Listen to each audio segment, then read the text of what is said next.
Hello, ladies and gentlemen. We're going to talk a little bit about finding a rational function's inverse. So to do this, there's a few things that need to happen. First of all, if you have a function that is written f of x equals, you can just change it to y. Second of all, we're going to be looking to switch the x's and the y's. So I'm going to write it as x equals 9y over 4y minus 1. After this, my goal is going to be that I can solve for y. So after I've switched x and y, I solve for y. Now in a rational function, that's going to require a little bit of cross multiplication. So you can put x over 1, and then you can cross multiply. So I have x times 4y minus 1 equals 9y. You can distribute this, and then our ultimate goal is going to be that we can put y's on one side and x's on the other side.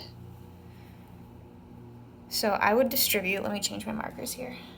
I would get 4xy minus x equals 9y.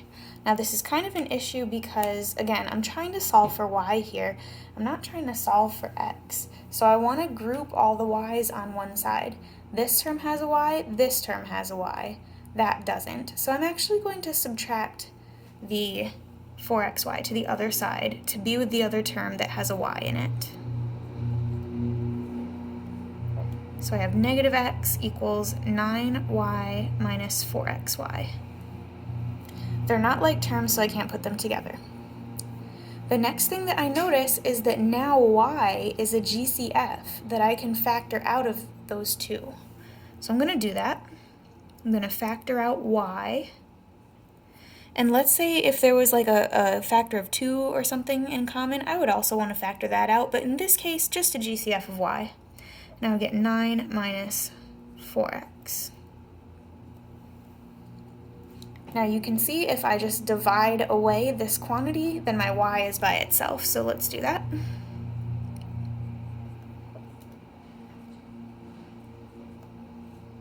And I have solved for y, so I have my inverse function. You can also turn this around and write it as y equals like this. I always like having the y on the left-hand side. Another notation that is proper for this is once you know that you've found the inverse, you can write, the original function was f of x, so we can write that this is f inverse of x. Just to recap the steps that we go through when we're trying to find the inverse of a rational function, you want to swap x and y, and then we want to solve for y, and it involves a few things. Cross multiplying, getting all the y's on one side, and factoring out or GCF out the y. Let's try a different example. Okay, our next example is going to be finding the inverse of a more complicated function because it's got a binomial on the top and on the bottom. So if you want to pause the video and give this a shot, go ahead. What you want to do to start solving this is, of course, switch x and y and cross multiply.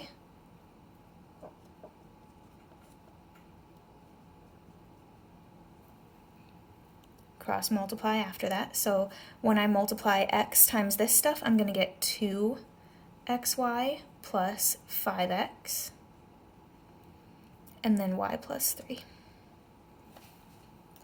All right, now again, I want all of my y terms on one side, and then everything else I want to go to a different side. So I think I'm actually going to move the 5x to over here and move this y over to there.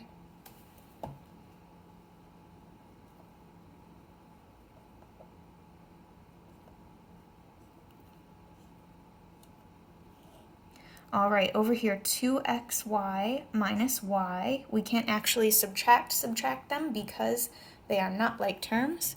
All right, and then over here, I have 3 minus 5x. You can also write that as negative 5x plus 3. Your next thing to do would be group out the y from here and divide. So I'm going to take the y out of here. That would leave me with 2x minus 1 equals 3 minus 5x. And then you can see from here, if I would just divide this quantity out, my y would be by itself. And so I have that the inverse of this function is 3 minus 5x over 2x minus 1.